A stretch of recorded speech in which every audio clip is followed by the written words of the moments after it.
আজই ডাউনলোড করুন আর এনজয় করুন আপনার পছন্দের শো। আচ্ছা ঋতুদি, তোমার তো অনেকদিন ধরে স্যারের বাড়িতে যাতায়াত, চেনো কার ফ্ল্যাট?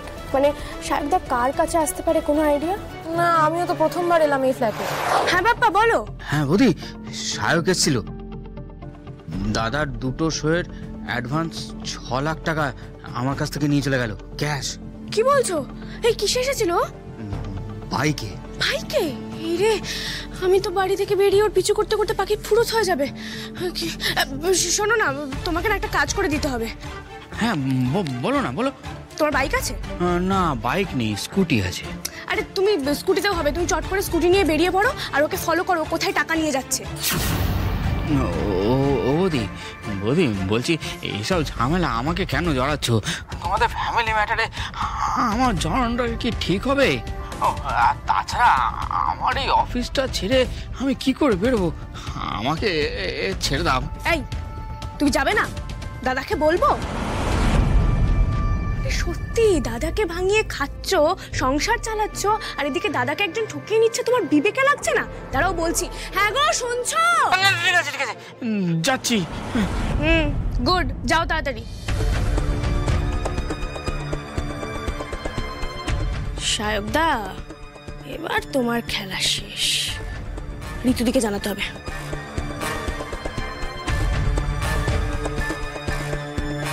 শুরু হচ্ছে বাইপাস মেট্রো রেনোভেশনের কাজ। দুর্ঘটনা এড়াতে মেট্রো সংলগ্ন ফ্ল্যাট বাড়ির আবাসিকদের সরকারের তরফ থেকে অনুরোধ করা হয়েছে কাজ চলাকালীন সময় ফ্ল্যাট বাড়ি ফাঁকা করে দেওয়ার জন্য। এই সমস্ত আবাসিকদের পুনর্বাসনের দায়িত্ব নিচ্ছে সরকার এবং জানা যাচ্ছে উন্নয়নের স্বার্থে এই সমস্ত আবাসিকরা এই প্রচেষ্টায় সহযোগিতার হাত বাড়িয়ে দিয়েছে। শান্তিপূর্ণভাবে চলছে এই আবাসিকদের অন্যত্র স্থানান্তরিত করার কাজ। এই বিষয়ে আরো খবর পেতে চোখ রাখুন বাংলা খবরে। ক্যামেরায় অরিত্রর সঙ্গে আমি ঋতুপর্ণা বর্মন, বাংলা খবর।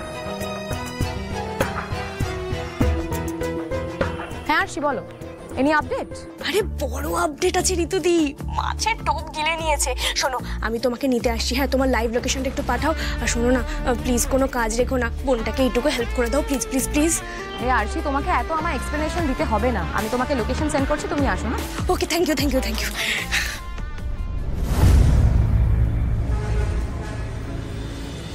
হ্যাঁ আন্টি, তোমাদের কাছে নোটিশ এসছে? হ্যাঁ, আমাদের কাছে তো এসছে। না না, আমি গিয়ে দেখে এসেছি, সরকারি ফ্ল্যাট, খুবই ছোট ছোট ঘর। না আন্টি, ওই রকমভাবে গাদাগাদি করে থাকা মুশকিল। আচ্ছা, আমি না ফোন করে জানাচ্ছি আমরা কি করব। হ্যাঁ, টাটা। কি হয়েছে ঋতু?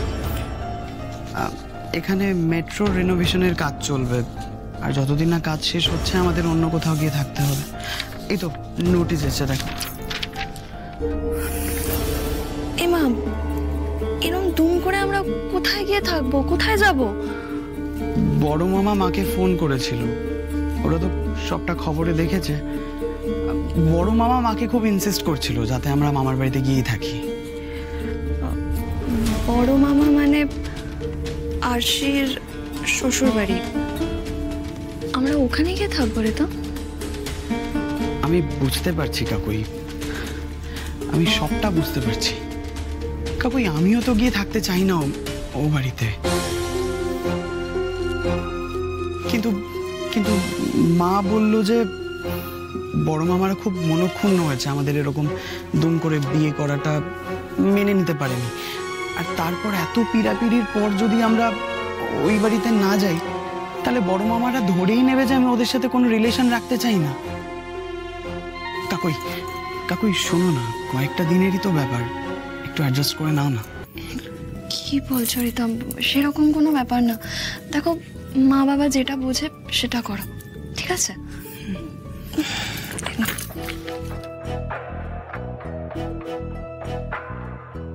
এর মধ্যে আবার আশিকেও ফেস করতে হবে। ওখানে গেলে তো পাপাইয়ের সাথেও দেখা হবে, কিন্তু কি বলে বাধা দেবো?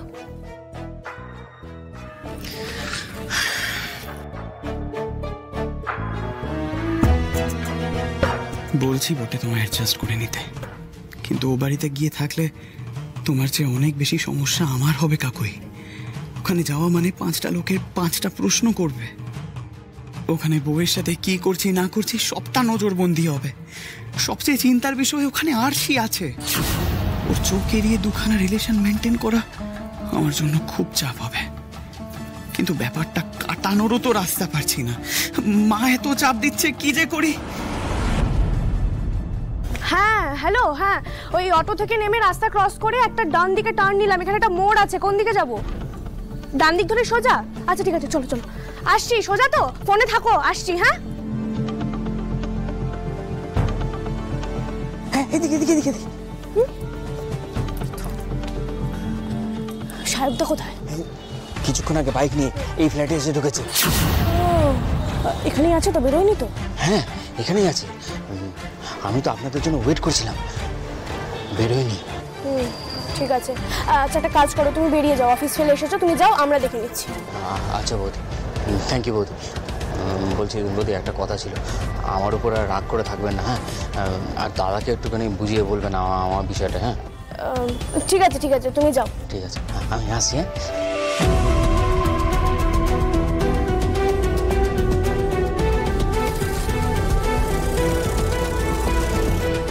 আচ্ছা ঋতুদি, তোমার তো অনেকদিন ধরেই স্যারের বাড়িতে যাতায়াত, চেনো কার ফ্ল্যাট? মানে সাহেবদা কার কাছে আসতে পারে, কোনো আইডিয়া? না, আমিও তো প্রথমবার এলাম এই ফ্ল্যাটে, জানিও তো না কার ফ্ল্যাট কি বৃত্তান্ত। এই ফ্ল্যাটটা না সাহেবদার হতে পারে, জানো? ওই অতগুলো ক্যাশ টাকা কোথায় রাখবে ভেবে না পেয়ে হয়তো একটা ফ্ল্যাট কিনে ইনভেস্ট করে রেখেছে মরকটটা। চলো তো, এসো দেখি, এসো।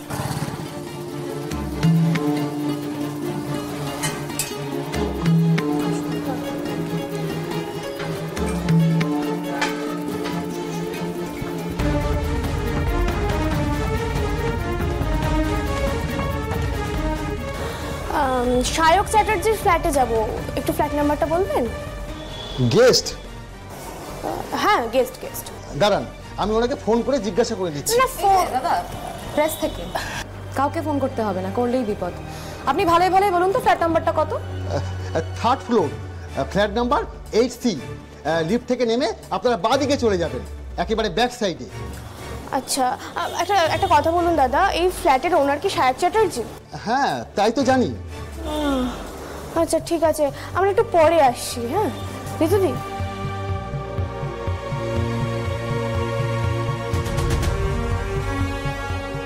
এই আসছি, কি হলো? যাবে না সায়কের ফ্ল্যাটে? কি হবে বলো তো? আমরা যাব, ও বলবে আমাদের একটা ফ্ল্যাট কেনা আছে, তো তাতে তো কিছু লাভের লাভ হবে না। আমাদের না আড়াল থেকে নজর রাখতে হবে। ওই থোক টাকাটা নিয়ে স্ট্রেট এই ফ্ল্যাটে চলে এসেছে, এবার ওই টাকাটা কি করবে, কোথায় লুকিয়ে রাখবে, সেটা আমাদেরকে বের করতে হবে। কিন্তু আমরা আড়াল থেকে নজর রাখবো কি করে ওর ওপর? আমার মাথায় তো কোনো বুদ্ধি আসছে না, তোমার আসছে? একটা উপায় আছে জানো তো? কি? 1 মিনিট দাঁড়াও।